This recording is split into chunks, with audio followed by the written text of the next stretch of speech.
mon ennemi, ça n'est pas Dominique Lefebvre, même pas mon adversaire. C'est pas ça ma problématique. Je me bats d'abord, je crois que je l'ai suffisamment dit, tu as entendu depuis le début mon discours, je me bats d'abord contre la droite. Je me bats surtout contre un monde qui autour de moi me paraît être un monde d'égoïsme et de cynisme avec lequel je pense qu'il faut qu'on rompe. Je me bats contre le monde de l'argent roi. Je apporterai d'ailleurs la preuve au cours de cette campagne, on ne peut pas tout dire dans une première réunion.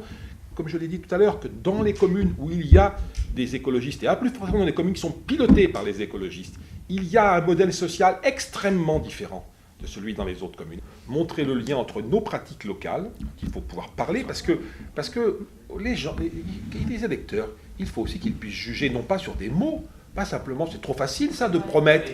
Et je crois que d'ailleurs les électeurs, ils aiment de moins en moins juger sur des promesses. Ils ont envie de juger sur des actes, ce qui est déjà visible. Mais il faut qu'on fasse le lien entre ce que nous faisons, nous, localement, et les enjeux nationaux. Et on va bien parler des deux, soyez sans crainte. Et pour ce qui est de la gouvernance et de la manière de traiter les choses ici, moi je suis particulièrement à l'aise.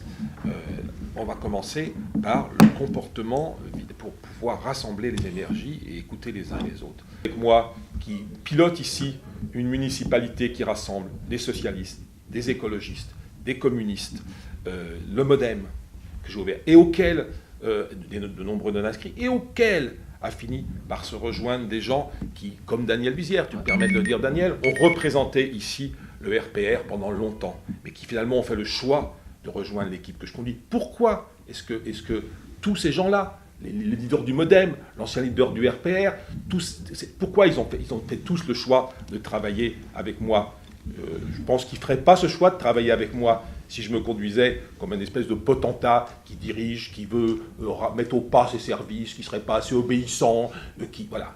Qu'est-ce qu'il constate? Il constate que dans ma façon de gérer cette ville, je donne la parole à chacun. Je suis capable d'écouter chacun. Je suis un homme de conviction. J'affirme clairement la ligne qui est la mienne. Et aujourd'hui, je crois qu'on en a encore plus la preuve.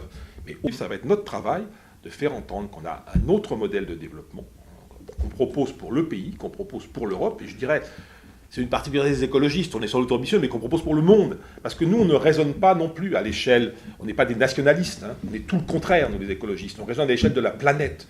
Le premier écologiste qui s'est présenté à l'élection présidentielle, vous vous en rappelez peut-être, même s'il n'est pas forcément en situation de voter, ou peut-être même d'être né pour certains d'entre vous à cette époque-là, c'est René Dumont. Et quel est le message qu'il a fait passer?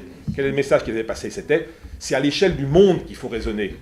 Voilà, c'est l'échelle du monde. Quand on est engagé, nous, pas nous seulement, dans des collaborations avec des pays africains comme les Boréales, mais comme le sont d'autres, c'est parce qu'on se dit aussi l'ensemble du monde pour lequel il faut réfléchir. Mais, en même temps, si on réfléchit globalement à l'échelle du monde, quand on est en situation de pouvoir faire des choses, que ce soit dans l'agglomération, ou encore bien plus facilement dans nos communes, on met en œuvre des petits morceaux concrets de ce programme. Éric en met en œuvre dans sa commune, on les citera, on les présentera, j'en mets en œuvre dans la mienne. Et Sylvette, mais je le sais, et Sylvette, c'est pas pareil, elle est un peu dans la situation où je suis avec Dominique Lefebvre quand je réalise des choses au niveau de l'agglo, mais elle fait avancer, tout le monde le sait, tout le monde voit bien que la commune de Vauréal, et la commune de Courdimanche, pardon, est une commune aussi en pointe dans ce domaine. Et pourquoi elle est en pointe, cette commune? Enfin, je pense que personne n'ignore que le travail il est fait par Sylvette. Je n'ai pas trop le dire pour autant, même si tu as un maire qui est réceptif à tout ça. Voilà, je le sais aussi, réceptif. Il ne faut pas nier ni l'un ni l'autre. Voilà, les deux réalités sont celles-là.